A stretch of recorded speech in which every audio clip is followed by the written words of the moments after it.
Орта ғасырлардағы Еуропада ғұндар батысқа қарай жылжып, барлық жерде соғыс пен қирауды тудырады. Бургундия патшалығы тірі қалу үшін күресуде, ал патша шекараны қорғау үшін жасағымен бірге шығуға мәжбүр. Аймақты тұман басқандықтан, әскер сақтықпен қозғалады. Олар бір ауылға келіп, оның өртелгенін, адамдар мен жануарлардың бәрі қаза тапқанын көреді. Кенеттен бір ат пайда болып, жасырын жау әскерін әшкерелейді. Ол адам патшаға жебе атады да, қолға түспей қашып кетеді. Маршал Хаген патшаның қасына жүгіріп келеді, бірақ тым кешеді. Патша қаза тапқан. Кейін Астанада жерлеу рәсімі өтеді. Хаген өзін кінәлі сезінеді және балалық шағын есіне алады. Бала кезінде ол айуан шабуылынан аман қалған, тек бірнеше тыртық қана алған. Содан соң патша оны қамқорлығына алған еді. Кейін жаттығу кезінде ханшайым Кремхильд оған бұл оның кінәсі емес екенін айтып, ол әлі де отбасының бір бөлігі екенін еске салады. Көп ұзамай ханзада гундар таққа отырады және жағдайды талқылау үшін кеңес өткізеді. Өйткені патшалық жан-жақтан жаумен қоршалған. Олар одақтас іздеуге мәжбүр. Сондықтан гундар әпкесін Ломбардия патшасына тұрмысқа беруді шешеді. Хаген бұл хабарды Кремхильдке жеткізеді, ол міндетін қабылдайды. Бірақ оның жүрегіне бұл шешім ауыр тиеді. Түнде дауыл кезінде қақпаның жанында 11 қарулы адам көрінеді. Хаген қабырғаға шығып қарағанда, оған «Мен сенің тыртықтарыңды білемін» деп сыбырлаған көлеңке байқалады да ғайып болады. Таңертең сол топ қақпадан өтеді. Сарбаздар оларды бірден қоршайды. Кремхильд алыстан бақылап тұрғанда, шабандоздардың бірінің беті өзгергенін байқайды. Гундар олардың жетекшісімен кездесуге келіседі және оның Константин ханзадасы Зигфрид екенін біледі. Зигфрид пен гундардың әкелері ежелгі соғыстарда одақтас болған. Күтпеген жерден Зигфрид гундарға жекпе-жекке шақырады. Қорғаушылар гундарды қорғау үшін оны қоршайды, ал Зигфрид қонақ ретінде қалуға келіседі. Жеке әңгімеде Кремхильд Хагенге көргенін айтып, бұл адамдардың тісін мазалайтын, көне зұлымдық болуы мүмкін деп күдіктенеді. Оның ойынша, ағасы бұл топты қууы керек еді. Түнде Хаген қонақтарды аңдиды. Қапталған біреу топтан бөлініп, қала ішінде жүреді. Хаген оны қуып жетіп, бұрышқа қысады, бірақ иығынан ұстағанда, оның орнына қаптар құлап түседі. Осы кезде Зигфрид мас болып көшеге шығып кетеді. Хаген оған патшалықтан кетуін ескертеді. Кейін ұйықтаған Хаген қорқынышты түстер көреді. Түсінде ол қонақты қанға батқан атқорада көреді. Ол Хагенге «Мен сенің тыртықтарыңды және оларды қалай алғаныңды білемін» дейді. Бұл Хагеннің балалық шағын есіне түсіреді.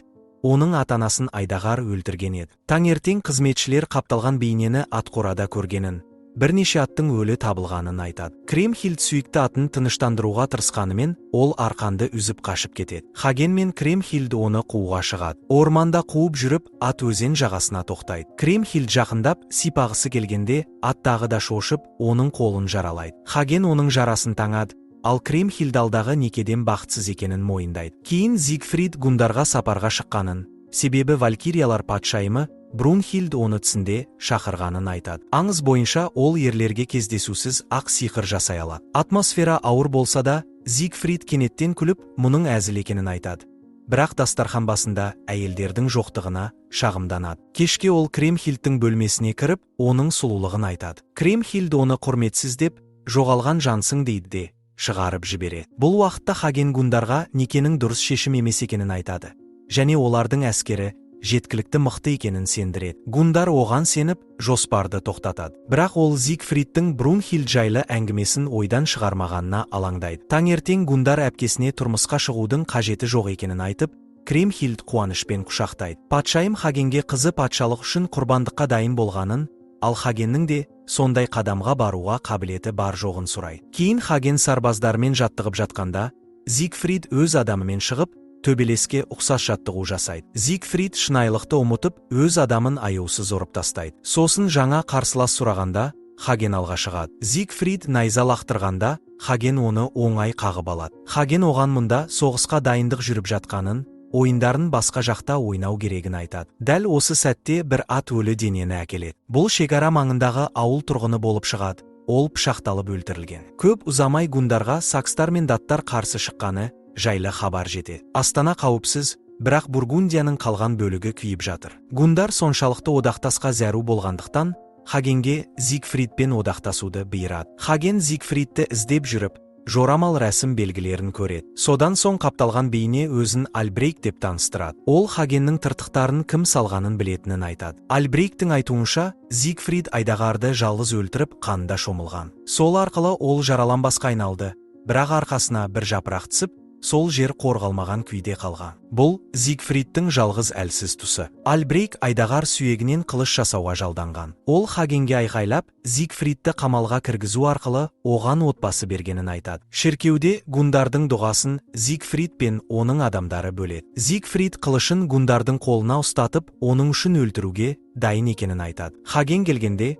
гундар Зигфридті одақтас ретінде жариялайды. Кейін Хаген соғысқа кетпес бұрын Кремхильдпен қоштасады. Кремхильд одан, неге мені некеден құтқардың? Патшалыққа одақтас қажет еді ғой деп сұрайды. Хаген жауап бермейді. Кремхильд олардың арасындағы сезімді еске алғанда, Хаген тек патшалықты қорғау үшін жасағанын айтады. Бірақ Кремхильд олардың үйі ешқашан қауіпсіз болмайтынын ескертеді. Келесі күні әскер соғысқа аттанады. Түнге қарай аялдап, лагер құрғанда, Хаген жасағымен стратегия талқылайды. Ол сакстар мен даттардың батыл екенін, бірақ тәртіпсіз екенін айтып, олардың әлсіздігін пайдалану керектігін түсіндіреді. Зигфрид жалығып, жиналыстан шығып, орманда тынығуға кетеді. Гундар оған қосылып, Валькирия жайлы әңгімесін сұрайды. Сонда Зигфрид патшайым оның ішіндегі жауынгерді шақыратынын айтады. Түн ортасында Зигфрид атқа мініп, жалғыз өзі жауға шабуылдайды. Таңертең ол Сакс патшасының басын әкелгенде, бәрі таң қалады. Ол сакстар енді оны қууға шыққанын, бірақ басшысыз ретсіздікке түскенін айтып, осы сәтті пайдаланып соғысуға шақырады. Әскер шаттанып, Хагеннің ескертулерін елемей,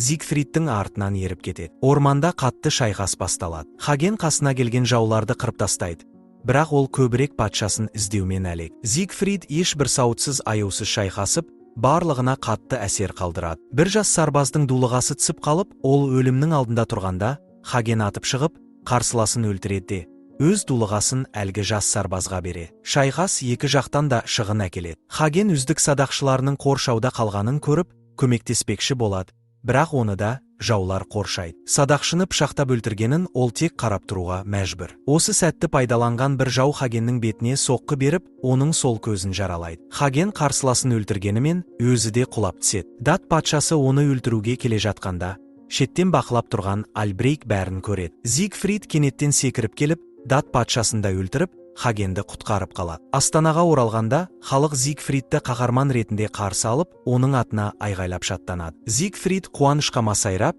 халықтың ықыласына бөленеді. Бұл уақытта Кремхильд ес-түссіз жатқан Хагенге күтім жасауда. Ашуланып, ол Зигфридті іздеуге шығып, оны ішіп отырған жерінен табады. Кремхильд оған қаза тапқандардың азасын құрметтемей, таңды бүлдіргенін айтады. Бірақ Зигфрид өлім, соғыстың бір бөлігі, ал қаза болғандарды үнсіз емес, қуанышпен еске алу керек деп жауап бере. Ол Хагеннің жағдайын сұрағанда, Кремхильд оның өліп кетуі мүмкін екенін мойындайды. Сонда Зигфрид Альбрейктің көмектесе алатынын айтады. Шынында да Альбрейк Хагеннің жарасын таңып, денесіне жұмбақ белгі салады да, шындықты ашады. Хагеннің балалық шағы жайлы бұрынғы әңгіме өтірік болып шығады. Ол басқа патшалықтан шыққан, ал оны гундардың әкесі шабуылдап, жаулап алған. Атанасы өлтірілген, Хаген өрт ішінде қалып қойған. Көрінген айдағар оны құтқарып, тырнағымен көтеріп алып кеткен.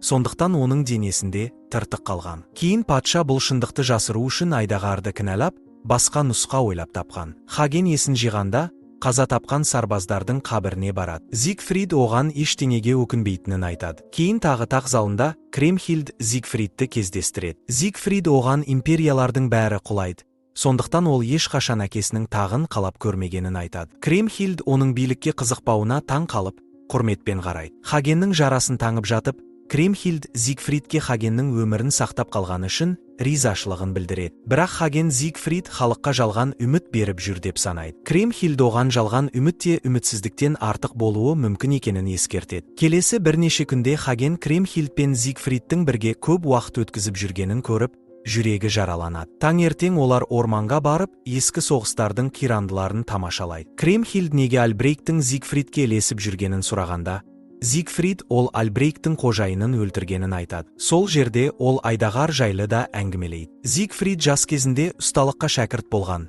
өйткені әкесі оған тәртіп үйренсін деген. Бірақ ұста оны аңғарға жіберіп, қайтып келмес деп ойлаған. Апталап қаңғығаннан кейін Зигфрид ұйықтап жатқан айдағарды көріп, бұл өміріндегі ең әдемі сәт деп санаған. Кремхильд неге оны өлтіргенін түсінбей қалады.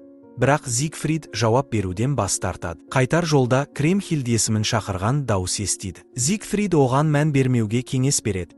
Бірақ ол әкесінің денесін шырмауыққа оралған күйде көреді, қорқып қашады. Зигфрид соңынан ілескенде, Кремхильд әкесінің бейнесін ұмыта бастағанын, бір кездері оны жат жерлікке сатпақ болғаны үшін жек көргенін айтады. Ол көз жасына ерік беріп, Зигфрид оны жұбатады. Олар бір-біріне бауыр басып, жақындасады. Ұйықтап кеткеннен кейін, Зигфрид қорқынышты түс көріп, абайсызда Кремхильдті өлтіре жаздайды. Бірақ дер кезінде оянып қала. Бұл уақытта ғұндар Есселдің басшылығымен батысқа қарай ілгерілеп, қайда барса да қырғын мен қирау әкелуде. Гундарға Ломбардияның құлағаны туралы хабар жетеді. Ол жаңа одақтас табуға үмітсіз. Зигфридтің әңгімесін еске түсіріп, ол Исландия патшайымы Кремхильдпен байланыс орнату керек деп шешеді. Кеңес мүшелерінің бірі бұл хабарды Хагенге жеткізіп, бұл ойға қарсы шығады. Кремхильд ежелгілердің бірі, олар қараңғы сиқырды қолданады және жерден қуылған. Кеңес мүшесі гундардың түсінде патшайымды көргенін, бірақ бұл Альбрейктің айласы деп ойлағанын,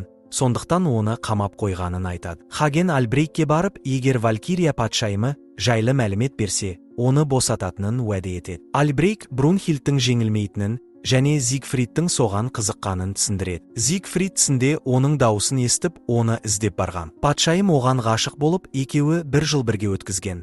Бірақ бір күні Зигфрид үн-түнсіз жоғалып кетіп, оның жүрегін жаралаған. Альбрейктің айтуынша, Зигфрид әлі де оны жақсы көреді. Хаген торды ашып, босатпақ болғанда, Альбрейк ғайып болып кеткен. Келесі күні Хаген Кремхильдке Зигфридке сенбеуін ескертеді. Бірақ ол тыңдамай, патшалықты қорғау үшін Зигфридке тұрмысқа шығатынын жариялайды. Хаген бұл хабарды гундарға жеткізіп, шарт қоюын сұрайды. Кешкі аста гундар екеуіне батасын береді. Бірақ бір шарт қояды. Зигфрид оны Исландияға бастап баруы тиіс. Сонда гундар патшайымға өзі сөз салып, валкирияларды одақтас ете алады. Зигфрид ашуланғанымен амалсыз келіседі. Көп ұзамай гундар мен оның адамдары кеме арқылы жолға шығады. Алғашқы күндері теңіз тыныш, бірақ кейін суық қиындық тудыра бастайды. Бір түні дауыл оларды тұтқиылдан басып, кеме бақылаудан шығады. Ал Зигфрид күліп тұрады. Ақыры кеме жартастарға соғылып, бірнеше адам суға құлап кетеді. Соның ішінде гундар да бар. Хаген патшаны құтқару үшін сегіреді. Таңертең жағалауға жеткен Хаген достарының өлі денелерін көріп, күйзеледі. Бақытымызға орай, гундар аман қалып, екеуі құшақтасып қайта қауышады. Зигфрид пен бірнеше тірі қалғандарды тауып, топ сапарды жаяу жалғастырады. Олар күндер бойы жүріп, тұманды аймаққа жетеді. Зигфрид өткен жолғы ережені еске түсіріп, барлығына қаруларын тастауды бұйырады. Әскерлер оларды қоршайды. Ал Зигфрид генерал Сенуаға өзін патшайымға апаруын сұрайды. Топ байланады да, жанартаудың түбіндегі қамалға жеткізіледі. Қақпадан өткен сәтте жергілікті халық айғайлап, оларды ұрып соғады. Бастарына қап кигізіліп, есінен танып қалады. Хаген оянғанда, қапты шешіп тастайды да, өзін үлкен бөлмеде Сенуамен бірге көреді. Ол патшайымның қолын алу үшін гундардың онымен шайқасуы тиіс екенін түсіндіреді. Бұрын талай адам тырысқан, бірақ олардың бас сүйектері үйіліп тұр. Кейін Хаген гундарды көруге рұқсат алады. Оған патшайымның қылыш бергенін, ол мүлде әңгімелердегіге ұқсамайтынын, бірақ бәрібір онымен шайқасатынын айтады. Бұл уақытта Зигфридті Брунхильд патшайымның өзі іздеп келіп, оған да қылыш бере. Зигфрид тек жолбасшы ретінде келгенін, ханшайымға үйленетінін айтады. Бірақ Брунхильд оның бәрібір келгенін еске салады. Кейін топ қамал сыртында қайта жиналғанда, Хаген Зигфридті ережелерді айтпағаны үшін сөгіп тастайды. Хаген кеткісі келеді, бірақ гундар қалатынын жариялайды. Тіпті Зигфридтің өзі қарсылық білдіріп, Брунхильдті ешкім жеңе алмайтынын айтады. Дегенмен гундар райынан қайтпайды. Сонда Зигфрид Альбрейкті көмекке шақырады. Олар үңгірге түсіп, Альбрейк Зигфридтің әлсіз жерін кесіп, қанын алады. Сосын Хаген мен Зигфридті суға батырып, гундарға қанды ішкізеді. Ол қатты қиналып, ақыры жеңілдеп дем алғандай болады. Ал екеуі тұншығып, есінен танып қалады. Сөйтіп гундар уақытша Хаген мен Зигфридтің күшін иеленеді. Кейін гундарды күзетшілер шайқасқа дайындайды. Сенуа егер оның қаны қарға тамса, патшайым басын алады, ал егер патшайымның қаны тамса, ол гундармен кететінін ескертеді. Сөйтіп гундар мен Брунхильд шайқасады. Патшайым керемет жауынгер болып шығып, тез арада оның дулығасын қағып түсіреді. Алайда гундар оның соққыларын тосып, жалтара алады. Жақсы қарсыласып шығады. Бірнеше минут қақтығыстан кейін қан қарға тамады. Барлығы таң қалғандай, бұл Брунхильдтің аяғындағы жарадан шыққан қан болып шығады. Гундар бірден күштегі үлесін босатып, Хаген мен Зигфрид үңгірде қайта оянады. Брунхильд пен оның әскері уәдесінде тұрып, тізе бүгіп ант береді. Кету уақыты келгенде, Брунхильд өз жерімен қоштасып, көз жасына ерік береді. Ақыры топ Бургундияға оралады, бірақ Гундар әскерінің шекараны ұстай алмағанын, ғұндардың патшалықтың көп бөлігін қиратып кеткенін естіп күйзеледі. Сарбаздар қашып, ауылдардағы ер адамдар әскерге алынбас үшін жасырынып жүр. Әскер одақтастары ауадай қажет болғандықтан, қосарланған үйлену тойы өткізіледі. Зигфрид пен Кремхильд бақытты болып үйленсе, Брунхильд пен Гундар салқын көрінеді. Брунхильд тәжді діни қызметкерден алмай, оны өзі басына қояды. Кейін бәрі шайқасқа дайындалып жатқанда, Брунхильд ашуын Зигфридтен алады. Ол оны бүкіл әскердің көзінше сабап, ашу-заға булығы байғайлайды. Үлкен шайқас қарсаңында Хаген сарбаздарының қорқып, үмітсіз күйде екенін байқайды. Оларға үміт сыйлау үшін сөз сөйлеп, патшайымға еріңдер, ол сендерді қорғайды дейді. Таңертең әскер Брунхильдтің жанартауының атқылағанын көріп, мұны жақсы нышанға жориды. Шайқас басталғанда Брунхильд алға ұмтылады да, ешкім де оны ілесуге қымсынбайды. Қанды қырғын өршіп, дала өліктерге толса да, Брунхильдтің қолбасшылығы әскерін оңай жеңіске жетелейді. Изел оның зор қуатын көріп, амалсыз шегінеді. Кешке жеңісті тойлау үшін үлкен мереке ұйымдастырылады. Бәрі билеп, ішіп-жеп жатқанда, Брунхильд пен Зигфрид тым жақын билеп, бірге кетіп қалады. Мұны Хаген көреді. Ертесінде Хаген олардың әлі де көпшіліктің алдында қылымсып жүргенін байқайды. Хаген Зигфридке оңаша барып, мұны майданда кешіре алатынын, бірақ қайтқанда Кремхильдке адал болуы тиіс екенін ескертеді. Зигфрид оны құшақтап, ханшайымға жақсы қарауға уәде етеді. Келесі апталарда патшалық тыныштықта болып, халық қайтадан тұрмысын түзетуге кіріседі. Алайда Зигфрид жалығып, Кремхильдті бірге қашуға шақырады. Кремхильд бас тартып, өзінің бұл жерде қалуы керегін айтады. Кейін Кремхильд Хагеннен неге үйленбегенін сұрағанда, ол маңыздырақ істер болғанын айтады. Екеуі ешқашан бірге бола алмайтынын түсінгенімен, жылы сәт бөліседі. Тақ залында Гундар халқының әлі де үмітсіз екенін біледі, себебі егінмен айналысатын қол жетіспейді. Зигфрид көмекке кіріспек болады, бірақ Гундар жергілікті халықтың оны жақсы көретініне ренжіп, сөзін бөлуге ашуланады. Кейін ол Хагенге Брунхильд жайлы алаңын айтады. Ол өзін елемейді, бірақ Зигфридке сүйіспеншілікпен қарайды. Шындықты сұраса да, Хаген олардың тек бір рет бірге соғысқанын айтып сендіреді. Бір түні кешкі ас кезінде Зигфрид кеңесшілердің біріне қатты дөрекілік көрсетіп, мазасын алады. Қатты ашуланған Гундар оған әлі де нағыз отбасының мүшесі еместігін айтады. Зигфрид төбелес бастамақ болғанда, Хаген оны тоқтатады. Кейін Гундар Брунхильдтің қамалдан шығып кеткенін көріп, соңынан еріп кетеді. Таңертең ол Хагенге Брунхильд пен Зигфридтің жасырын кездесіп жүргенін айтады. Халық Зигфридті әлі де жақсы көреді, бірақ ол ешкімнің сезімін елемей келіп кетіп жүреді. Гундар оның отбасын құртып жібергенін қаламайды. Сондықтан Хаген патшалық үшін қажет істі істеуге келіседі. Бұл уақытта Зигфрид Кремхильдтен кешірім сұрайды, бірақ бәрібір таверналарда ішіп, төбелестерге түсуді жалғастырады. Бір күні Хаген Зигфридті аңшылыққа шақырады, екеуі ақ бұғыны атып түсіреді. Хагенде оны жасырын өлтіруге бірнеше мүмкіндік болғанымен, батылы жетпейді. Оның орнына оған қылыш беріп, әділ жекпе-жекке шақырады. Екеуі де мықты жауынгер, ұзақ уақыт шайқасады. Қарулары түсіп қалған соң, жұдырықтасуға көшеді. Біраз арпалыстан кейін, Хаген Зигфридтің басын суға батырады.